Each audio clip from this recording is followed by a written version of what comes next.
बिहार की राजनीति से इस वक्त की जुड़ी बड़ी खबर, निशांत कुमार संभालेंगे जेडीयू की कमान। इस वक्त की ये सबसे बड़ी खबर है। देर रात तक नीतीश कुमार और निशांत कुमार के बीच बातचीत हुई। इसके बाद फैसला लिया गया है कि निशांत को डिप्टी सीएम भी बनाना है और इसके अलावा जेडीयू की जिम्मेदारी भी उन्हें दी जाएगी 10 अप्रैल तक। वहीं अभी मुख्यमंत्री नीतीश कुमार ही रहेंगे। सरकार बनाने की कोई जल्दबाजी नहीं है, बीजेपी की तरफ से यह बात कह दी गई है। यानी अभी नीतीश कुमार भले राज्यसभा का नामांकन कर चुके हैं, लेकिन वो अभी मुख्यमंत्री बने रहेंगे, क्योंकि राज्यसभा का अगला सत्र 10 अप्रैल के बाद शुरू होगा और तब तक नीतीश कुमार ही बिहार के मुख्यमंत्री रहेंगे।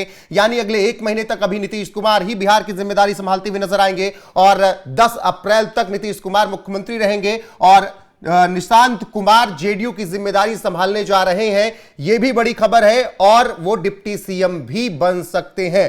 पंकज जी, अभी भी नीतीश कुमार 1 महीने तक मुख्यमंत्री रहेंगे, लेकिन हम शुरुआत से चर्चा कर रहे हैं कि क्या निशांत कुमार को जिम्मेदारी देने के लिए पूरी जो तैयारी नीतीश कुमार ने की थी, अब उनको विश्वास हो गया था, इसीलिए चुनाव से 5-6 महीने बाद रिजल्ट के ही उन्होंने ये फैसला ले लिया कि चलो भाई अब बेटे को जिम्मेदारी सौंपते हैं, दिल्ली निकलते हैं। रोहित, कल मुख्यमंत्री नीतीश कुमार के आवास में देर रात तक नीतीश कुमार और निशांत कुमार के बीच बातचीत होती रही। करीब आधे रात तक ये बातचीत चली है, दोनों बाप बेटों के बीच। और उसमें दोनों के बीच आपसी बातचीत में नीतीश कुमार ने निशांत को बताया है कि कैसे आगे काम करना है और आपको कैसे जिम्मेदारी संभालनी है। मेरा मार्गदर्शन मिलता रहेगा। अब चूंकि मैं राज्यसभा जाऊंगा तो मेरे पास भी समय अच्छा खासा होगा और regular day to day basis पे निशांत कुमार को ये मॉनिटर करते रहेंगे। ये खबर है।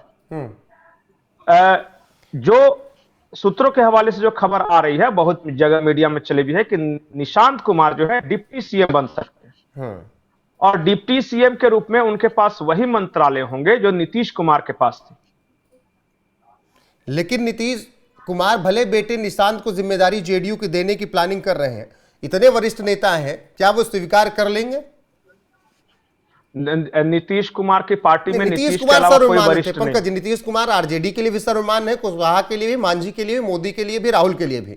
नीतीश कुमार सबके लिए सर्वमान्य है, लेकिन नीतीश कुमार और निशांत कुमार में जमीन और आसमान का फर्क है। मैं इसीलिए पूछ रहा हूं, क्या वरिष्ठ नेता उनके कमान में शांत रहेंगे या फिर जेडीयू टूटेगी? जब तक नीतीश कुमार हैं तब तक तो किसी की हिम्मत नहीं है बोलने की। और वो वहां पे जो बैठे हुए हैं ना, वो चेहरा निशांत कुमार का है पर नीतीश कुमार ही बैठे हुए हैं, क्योंकि सारे मंत्रालय जो नीतीश कुमार के पास थे वो निशांत कुमार के पास होंगे और वही अधिकारी काम कर रहे होंगे जो नीतीश कुमार के साथ कर रहे थे। सिर्फ मुख्यमंत्री की कुर्सी नहीं रहेगी, यहां तो मंत्रालय से बात है ना। और दूसरी बात मैं और बता रहा हूं कि बहुत लोगों को लग रहा हो कि निशांत कुमार कैसे काम कर सकेंगे। अरे भाई, काम जो है ना वो मंत्री नहीं करता। मंत्री सिर्फ फाइलों पे दस्तखत करता है, बैठकों में भाग लेता है। काम करते हैं अधिकारी। अधिकारी सारा काम जैसे पहले कर रहे थे वैसे करेंगे। और रही बात इनके फाइल पे साइन करने की, तो नीतीश कुमार तो हैं, उन्हीं को दिखा के कर लेंगे साइन। जब राबड़ी देवी मुख्यमंत्री बन सकती है बिहार की, तो निशांत कुमार उप मुख्यमंत्री क्यों नहीं बन सकते? लेकिन निशांत कुमार को वो जिम्मेदारी संभालनी है कि पिता के सफेद पोस्ट पर कोई दाग का दामन नहीं है, क्योंकि अधिकारी भले उनके अंडर में काम अपने मन से करते रहे हों, लेकिन नीतीश कुमार पर कभी एक दाग लगा नहीं। क्या निशांत के कार्यकाल में वे अधिकारी उसी ईमानदारी से काम करेंगे? यह भी तो सवाल है। राबड़ी देवी को विरासत नहीं संभालनी थी, लालू प्रसाद यादव पर भ्रष्टाचार, जेल जाना, उन पर लग भी जाते आरोप तो कोई बड़ी बात नहीं थी। चलिए, मैं आप ही का काम आसान कर देता हूं। राबड़ी देवी जब मुख्यमंत्री थी तो अपनी सारी फाइलें भेजती थी लालू यादव के पास जेल में। और जब लालू यादव फाइल देख लेते थे, जब कहते थे जिस फाइल पे, उसी फाइल पे साइन करती थी। क्या निशांत कुमार अपनी फाइलें जो उनके पास आए वो नीतीश कुमार के पास नहीं भेज सकते देखने के लिए? और नीतीश कुमार कहेंगे कि जिस पे करना है वो करो। तो इतना तो नीतीश कुमार के पास सेंस है कि मेरे दामन पे क्या दाग नहीं लगेगा, ये काम करवाना है।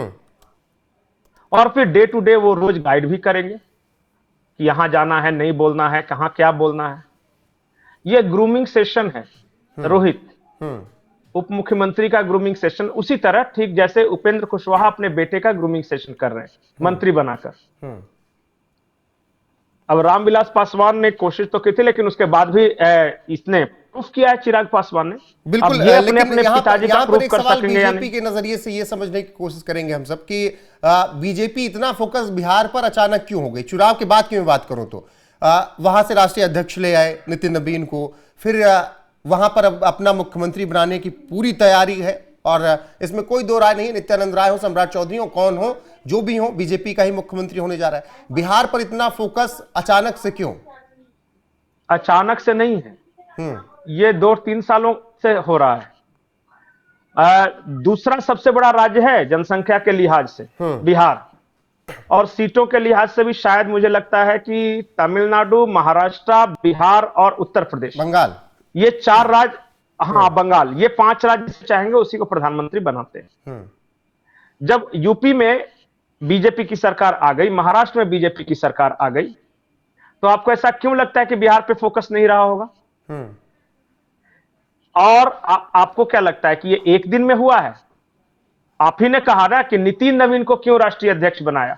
इसलिए बनाया क्योंकि ये काम करना था, बिहार पे फोकस था, इसलिए नितिन नवीन को राष्ट्रीय अध्यक्ष बनाया। बिहार को ठीक उसी तरह ध्यान से रखेंगे बीजेपी वाले, या अमित शाह बोल सकते हैं, जैसे महाराष्ट्र को रखा है, जैसे गुजरात को रखा है, जैसे यूपी को रखा है। ये किला नहीं जाना चाहिए, क्योंकि ये किला गया तो हम दिल्ली से जाएंगे। लेकिन अगर पहले तेजस्वी यादव का बयान कि बिहार में वही कुछ किया है बीजेपी ने जो महाराष्ट्र में किया था, अब उसके बाद 2-3 उदाहरण, जेजेपी का क्या हाल हुआ हरियाणा में सबने देखा, गठबंधन में सरकार बनाई, चुनाव से पहले गठबंधन तोड़ा और आज उनके पास कुछ बचा नहीं। शिवसेना ने मुख्यमंत्री हमारा होगा हमारा होगा हमारा होगा बना भी लिया, फिर क्या हाल हुआ वो सबने देखा। अब वही हाल क्या जेडीयू का भी होने जा रहा है? मैं आपके सवाल का जवाब देता हूं, और बहुत आसान। ये तेजस्वी यादव का नजरिया है, बीजेपी का ये कहना है कि जब 45 सीट वाले नीतीश कुमार को हम मुख्यमंत्री बनाकर रह सकते हैं, जबकि हमारे पास 77-78 सीटें थी, तो हम अपने सहयोगियों को खाते नहीं बल्कि उनको ऊपर बढ़ाते हैं। आज रामदास अठावले, वो बीजेपी के कैंडिडेट हैं, वो भी सहयोगी हैं। बीजेपी के सहयोगी फलते और फूलते हैं, और बीजेपी से अलग होते हैं तो बर्बाद होते हैं। चिराग पासवान इसी बिहार का, बीजेपी के साथ हैं तो 5 सांसद हैं, 19 विधायक है कि तो 22 विधायक हैं, अपना सब चकाचक चल रहा है।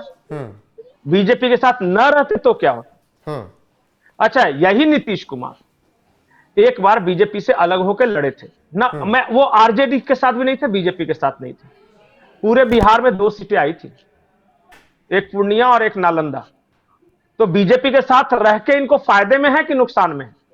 वो तो तेजस्वी का नजरिया है ना। से बेहतर कौन समझेगा, इसीलिए उन्होंने अपनी राजनीति के आखिरी पड़ाव में ये कहा था कि भूले भटके थे हम बीच में, लेकिन अब कहीं नहीं जाएंगे 2024 चुनाव। अच्छा, एक बात बता दीजिए, एक बात आप जवाब दीजिए, नीतीश कुमार अब तेजस्वी यादव से राजनीति सीखेंगे?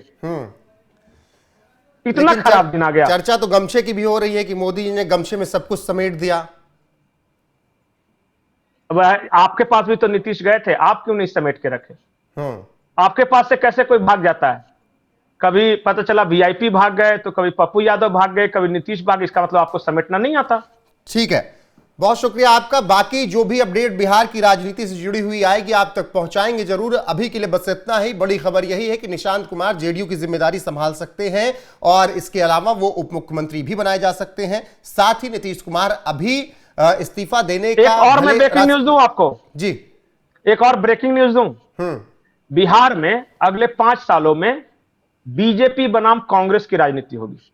ठीक है, वही तो सबसे बड़ा डर मैं इतनी देर से कह रहा था कि बीजेपी बनाम कांग्रेस की राजनीति, और ये जेडीयू को समझना होगा। बाकी उदाहरण आपके सामने कई हैं, और राजनीति में वही कहा जाता है साम दाम दंड भेद, सब कुछ अपनाया जाता है और कुछ गलत नहीं है। बाकी बने रहिए हमारे साथ। नीतीश कुमार अभी तक 10 अप्रैल तक मुख्यमंत्री रहेंगे, उसके बाद वो राज्यसभा में होंगे और फिर कोई और मुख्यमंत्री बिहार का होगा। बने रहिए हमारे साथ लगातार। नमस्कार।